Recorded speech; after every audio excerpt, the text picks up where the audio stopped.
Box 13, with the star of Paramount Pictures, Alan Ladd as Dan Holliday.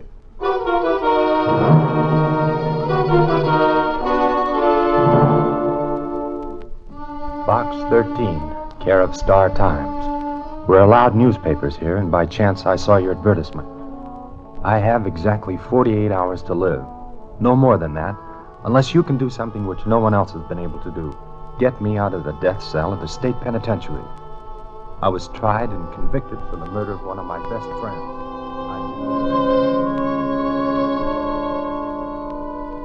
I was tried and convicted for the murder of one of my best friends. I didn't do it. Will you try to help? Martin Kirby. When I received the letter from Martin Kirby, I wondered how a man felt who had only a short time to live and knew it. Before the thing was over, well, I'd stopped wondering. I knew.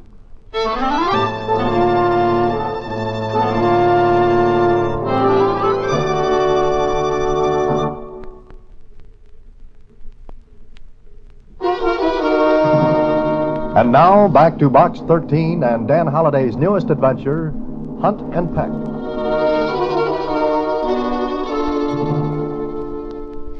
Gee, Mr. Holliday, what can you do about it? Suzy, I wish I had an answer for you. You're going to stay him, aren't you? Well, if I don't, I'd kick myself all over the city for not doing what I could. On the other hand, he was tried, convicted, and sentenced. But it could be wrong. I mean... I know what you mean. Suzy, sentencing a man to death is a terrible thing. The evidence against Kirby must have been pretty strong. Uh-huh, I guess it was.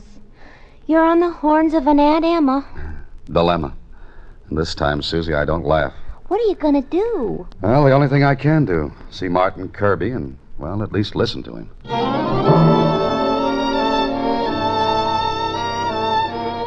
I didn't think you'd come, Mr. Holliday. Why not? Well, there must have been a million guys in this place. All innocent. Sure, maybe. Some of them were and are. I am. What time? I mean... I know what you mean. It's 1:30 now. I've got the rest of today and till tomorrow night at 11:30. 34 hours. I know. I've counted them, too.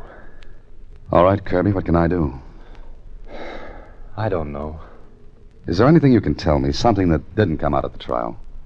The only thing that didn't come out at my trial was the fact that I didn't kill Leslie Roberts. Oh, I kept saying it, but there was too much against me. At first, when I got here, I didn't care anymore. If they wanted to see an innocent man die for something he didn't do, then it was murder on their heads. But now, Mr. Holliday, I want to live. Sure. But there's nothing you can tell me. Anything that I can go to the police with and get a reprieve? A stay of execution? My lawyer's tried that 100 times. My case has been reviewed. Nothing doing. Then what you're asking of me is to do what everyone else has failed at. I guess that's it. You know, Kirby, it's at times like this that I wish I'd never put that Box 13 ad in the paper. Meaning there's nothing you'll do? No, I didn't say that. I'll try, but 34 hours is a short time. Look, maybe you'll go at this with a fresh slant. Maybe something will hit you that everyone else has missed. Yeah, maybe. All right, Kirby, it'll take me 2 hours to get back to the city, and, well, if I'm going to do anything, I'll have to do it fast.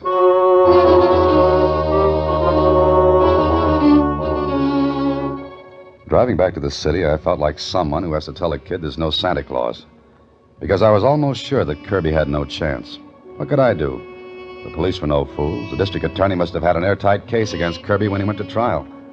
Well, I'd promised to help, so my first stop in the city was the Star Times, and down to the morgue to read up on the case. It was all there. Whoever covered the case for the Star Times had done a great job of reporting. I looked at my watch. It was 3:45. Martin Kirby had 2 hours and 15 minutes less than the original 34, and all I had done so far was to stack up a pile of newspapers. I started from the beginning, but the story of the murder of Leslie Roberts itself told me nothing. Then I got into the transcript of the trial. It took me 3 hours to read everything carefully.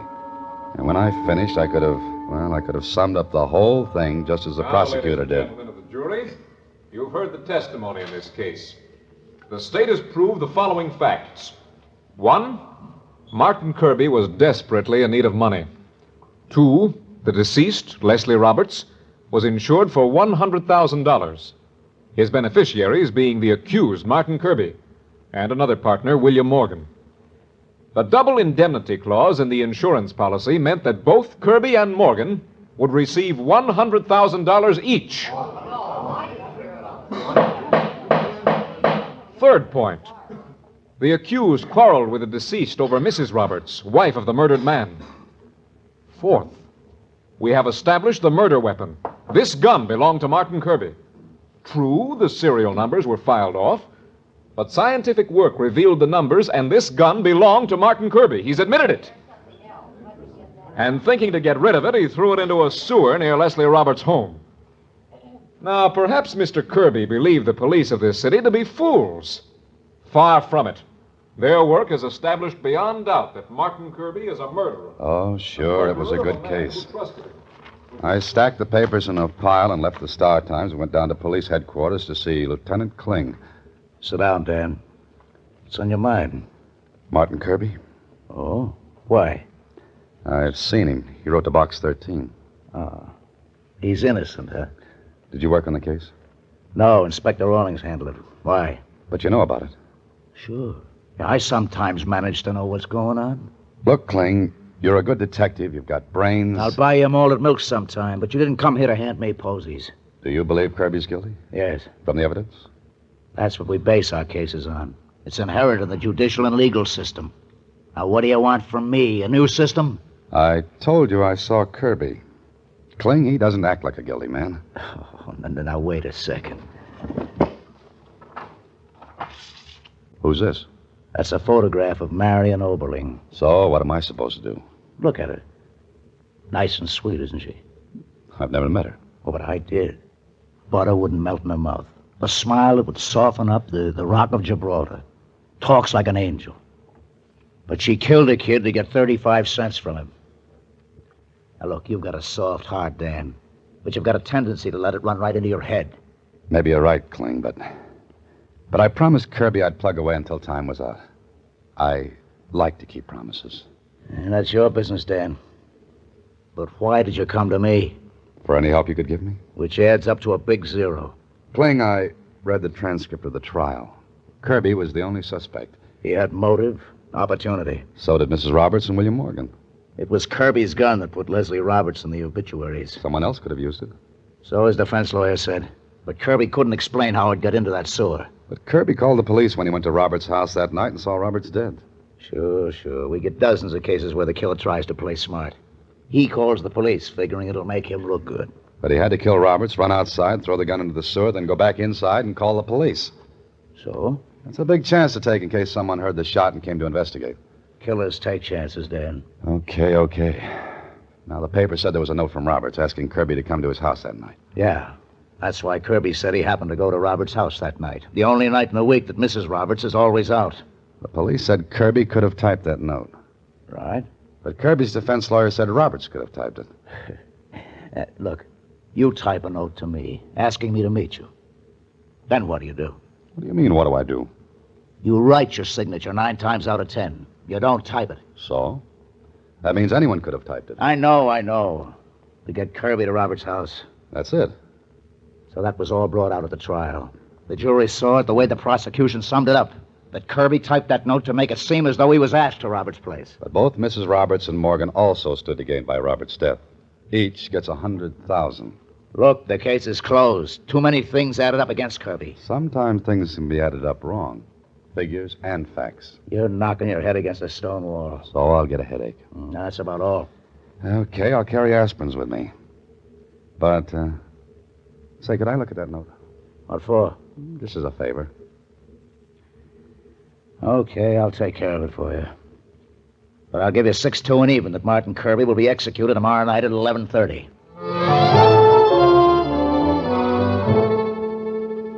Well, Kling got me the note. So I had it, and so what? All it said was, Marty, be at my house tonight at 8:30. Less. It was typed and had been left in Kirby's typewriter at the office. Suzy and I studied it. What do you expect to get out of it, Mr. Holliday? I don't know, Suzy. Gee, like you said, anybody could have typed it. That's right. Kirby denies he did. Nobody can prove Roberts did or didn't. Not now. Maybe that Mr. Morgan or Mrs. Roberts did. Uh-huh. Gee, what if either one of them did it, and they're letting an innocent man be executed? Oh, it wouldn't be a comfortable feeling. Suzy. What's the matter? Did I say something? Yeah. Maybe you did, Suzy. Maybe you did. What? Conscience? Whose? Mrs. Roberts and Morgan's? You mean both of them killed Mr. Roberts? Give me that phone book. Here it is. Thanks. Roberts. Leslie Roberts. What are you going to do, Mr. Holliday? Play a little poker. You're going to play cards at a time like this? Not quite, just a bluff. I'm holding a pair of deuces. I don't get it. Hello? Is this Miss Leslie Roberts? Yes. Who's this? Never mind, just listen. Tomorrow night at 11:30, just 24 hours from now, Martin Kirby will be executed for the murder of your husband. Who are you? What do you want? Does your conscience bother you, Mrs. Roberts? What do you mean by that? Don't you know, Mrs. Roberts? Is this some kind of a stupid joke? Hardly. They're not joking at the state penitentiary. Mrs. Roberts, Yes? I know something that can make you uncomfortable, but I'm willing to talk about it. I don't know what you mean. You're either insane or completely without feeling. If you're interested, meet me at the corner of Carpenter and Pastel Place at midnight. And why should I do that? That's for you to think about, but I think you know already. Now listen carefully. I'll be wearing a light tan topcoat, brown felt hat. I'll carry a leather briefcase. Goodbye. Mr. Holliday, what was that for? I told you. All I've got is a pair of deuces. Now I'll make the same call to Morgan, but first one to Kling. I'm certainly bewildered.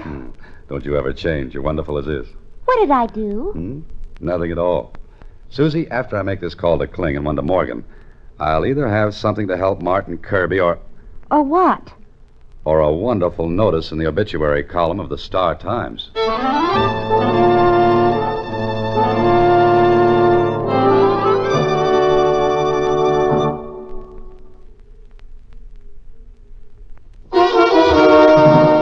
And now back to Hunt and Peck, another Box 13 adventure with Alan Ladd as Dan Holliday.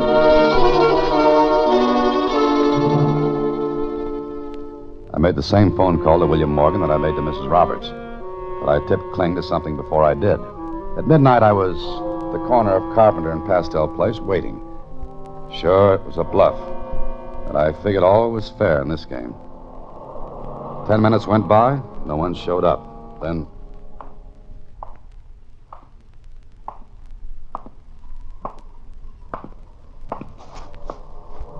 Got a light, bub? Yeah, sure. Thanks. It's all right. It's a wonder they wouldn't put streetlights here. Guy could get lost easy. Yeah, he could. Yeah. Okay, thanks for the light.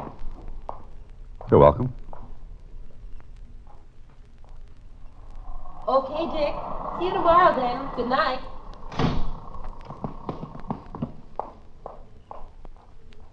Maybe I played the wrong cards. Maybe no one would show up. It was 20 minutes past midnight. I stepped out of the shadows where I'd been standing.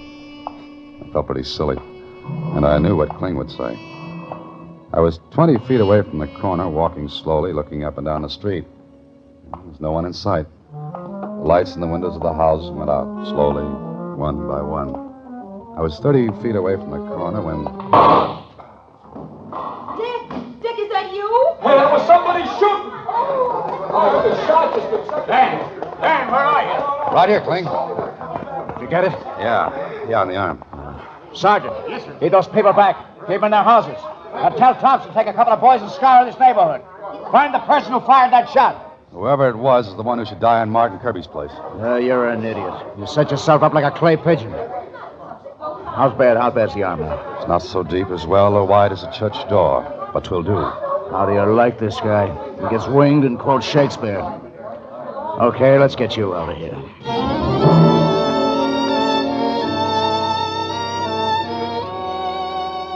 Feel better? Yeah, thanks. What for? Who fired the shot? I don't know. No luck? Whoever it was in one of the buildings. And running somebody to ground in that neighborhood takes a squad of men. Yeah, I was afraid of that. Okay, so what have you got now? A bullet through your arm? Cling. Morgan is the real murderer of Leslie Roberts. Why? Mrs. Roberts reported my phone call to you, didn't she? That's right. But Morgan didn't. I know that. So he was afraid it was a blackmailer who knew he killed Roberts. He would have reported my call to you if he had nothing to be afraid of. Sure. It looks good in your head. But what proof have you got that Morgan fired that shot tonight? None. But on the strength of it, can't you get a stay of execution for Martin Kirby? How? I call up and say you got shot. You think it was Morgan. Morgan denies it. No soap, Dan. To get a stay for Kirby, you need positive evidence. And this hole in my arm doesn't count? Only as a strike against you. And you're lucky at that. What do I have to do? If you could prove Morgan fired that shot, you'd have something. But what you'd have is that he fired at you. Not that he killed Roberts. Say so, swear out a warrant, and we'll bring him in. No. Don't do that. Let me ask you one more question. What? What do you think of the whole thing now? Well, Come on. What do you think? I think you've got something, but the police haven't. I was afraid of that. All right, Kling. Any objections if I keep going? None for me, but you'll have to do it alone. As far as the department's concerned, the Roberts case is closed. I'd never get permission to work on it, Dan. Not even on your own time? That's different. Okay. Keep in touch. Yeah, I will. Meanwhile, you keep alive. Well, there wasn't anything more I could do that night. Took my punctured arm and myself home and got some sleep. Not much, though, because I knew I was right and Kling was right. Only 2 people knew I'd be at Carpenter and Pastel at midnight. Morgan and Mrs. Roberts. Mrs. Roberts had called the police to report my call. Morgan hadn't. All Morgan had to do now was to lay low until Kirby was executed. But he had been worried enough to take a shot at me. Then I thought of something else. The next morning in my office... Mr. Holliday? Oh, good morning, Suzy.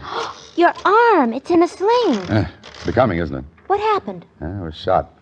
Oh, who shot you? William Morgan, I'm sure. But never mind that now. I want you to help me. Well, sure, Mr. Holliday, but I won't get shot, will I? Here, sit down at the typewriter. All right. Now, look, I've typed out a bunch of slips with, "Now is the time for all good men to come to the aid of their party." With one arm? Good enough. Now, you do the same. Go ahead. I don't understand. I'll explain while you type. Go ahead. Okay. The note left for Martin Kirby was typed. What I'm trying to do is to find out if the style of typing can be definite enough to pin on one person. You mean I type differently from you? Mm-hmm. I use Hunt and Peck, and you use the touch system. Oh. You see, Mrs. Roberts used to be a secretary. She'd use the touch system of typing. Martin Kirby could type, and so could William Morgan. Then what good will all this do you? I don't know. Okay, Suzy, that's enough. Now, mix up the slips and pick one at random. Then you tell me who typed it. All right.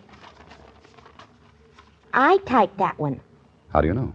It's smoother than yours. Is that the only way you can tell? Uh-huh. Oh. Then if I type touch system, it'd be pretty tough to tell the slips apart. Oh, sure. All touch system is smooth looking. The letters are, well, they're all about the same blackness. Okay, that's another lead shot. Gee, I'm sorry, Mr. Holliday. Look at that clock. 10 minutes past 12. Less than 12 hours left for Kirby. Suzy, I'm as sure as I can be that Morgan's guilty. That he shot me last night. Then why don't the police arrest him? It's dangerous for a man like that to be loose. Yes, I think you're right, but Suzy. Uh-huh. Remember what you said about conscience? Mm-hmm. Well, look, if Morgan was sure of himself, he wouldn't have tried that stunt last night. All right, because he did, it means that a little more work on him might make him break, huh? You're not going to let him shoot at you again? Oh, not if I can help it. But I am going to see him. You will be careful, won't you, Mr. Holliday? Suzy, I have only one life to give my work. But it so happens I like it.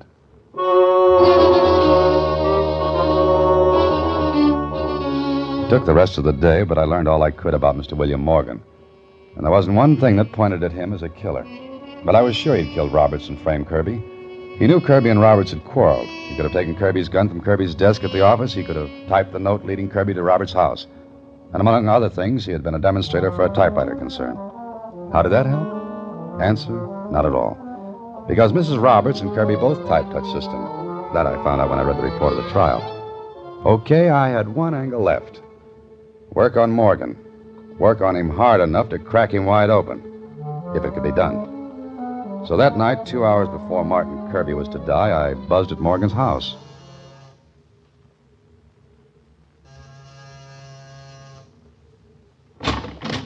Yes? What is it? Mr. William Morgan? Yes. Who are you? I'm a writer. I have nothing to say. Excuse me. Get your foot away. Oh, just a minute. Did you receive a phone call last night? Come in. Thank you. What about a phone call? Did you have one last night? I don't know what you're talking about. But you let me in when I mentioned it. Sit down. Okay. You hurt your arm. Yes, it got in the way. You mentioned a phone call? Yes, I did. Cigarette? No, thanks. That ashtray's awfully full. You must have been smoking a lot. So what? Nervous, Mr. Morgan? Now, look here. I've had enough of this. What do you want? And who are you? My name's Holliday. I called you last night. That was a gruesome joke, Holliday. One I didn't appreciate at all. I wasn't trying to amuse you, Morgan. Why did you make that call? Before I answer that, take a look at your clock. Well, what about it? In 1 hour and 50 minutes, Martin Kirby will be executed for a murder he didn't commit. Why don't you say what you've come to say? Because I'm waiting for you to say something. You mean you'd like me to say something that would... Oh, no. Why didn't you tell the police about that call last night? Big belly laugh, huh? Yes, so the police know that you made that call. Yes, Oh, that wasn't very bright of you, Mr. Holliday. No blackmailer would have told the police he made that call. If you knew anything and were planning to trap me, you'd have kept it to yourself, right? Morgan grinned at me. He knew I'd walked right into it. His nervousness seemed to just ooze away. He lighted another cigarette and kept grinning at me through the smoke. Then... Don't you think you'd better leave now, Holliday? Morgan, there was a note, typewritten. You typed it. Did I? Yes. Maybe you don't know this, but that note can put you in Kirby's place. Yes? How? Well, there's a way of telling who typed a note. Every typist has a different touch. And when enlarged, the touch of one typist will show up differently from another's. Kirby's defense lawyer missed that bet. But I didn't. You talk a great deal too much, Holliday. But it's interesting conversation, isn't I don't it? believe what you said. No? Here's the note. The police lent it to me, and... Yeah, that's all, Holliday. Stay sitting.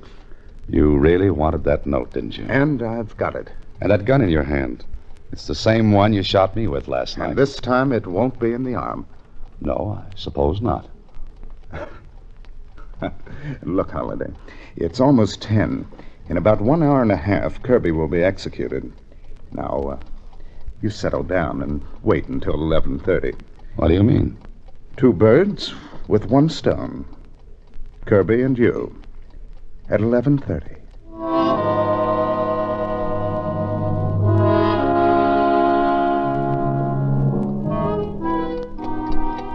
11:25, Holliday. You and Kirby have 5 minutes. You won't get away with it, Morgan. Why not? If I kill you in my apartment, it'll be legal. Look. What's that for? Can't you guess? Papers scattered around, drawers ransacked. It's simple. I came in, surprised you rifling my apartment, and shot you. See? With that gun? Why not? You know, I almost wish you would, Morgan. Because ballistics has the bullet taken from my arm, and if it matches the one that kills me tonight... You figure it out. Why, you meddling fool. You'll be sorry. Good work, Dan. With 1 arm, too. You better stay where you are, Morgan. Kling. Hey, Kling, the phone, the penitentiary. Oh, I took care of that an hour ago. You did what? Sure. I heard the whole thing from outside the window. But you said the case was closed. You couldn't work on it. I've got news for you, Danny boy. I'm off duty.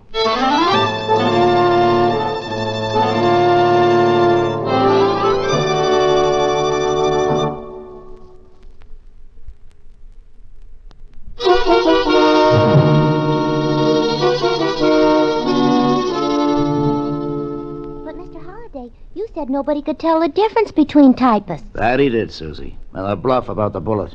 Well, any bluff in a poker game, Kling. Oh, by the way, let me ask you one question. Yeah? What? Why did you hold off until the last minute? Oh, I had time. Morgan wouldn't dare kill you until after Kirby was executed at 11:30.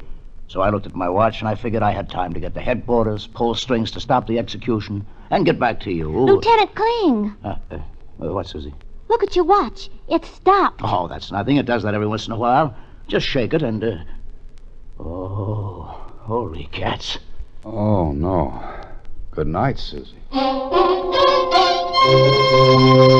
Next week, same time, through the courtesy of Paramount Pictures, Alan Ladd stars as Dan Holliday in Box 13. Box 13 is directed by Richard Sandville, with an original story by Robert M. Light, adapted for radio by Russell Hughes. Original music is composed and conducted by Rudy Schleger. The part of Suzy is played by Sylvia Picker, and that of Lieutenant Kling by Edmund MacDonald. Production is supervised by Vern Carstensen. Box 13 is a Mayfair production from Hollywood.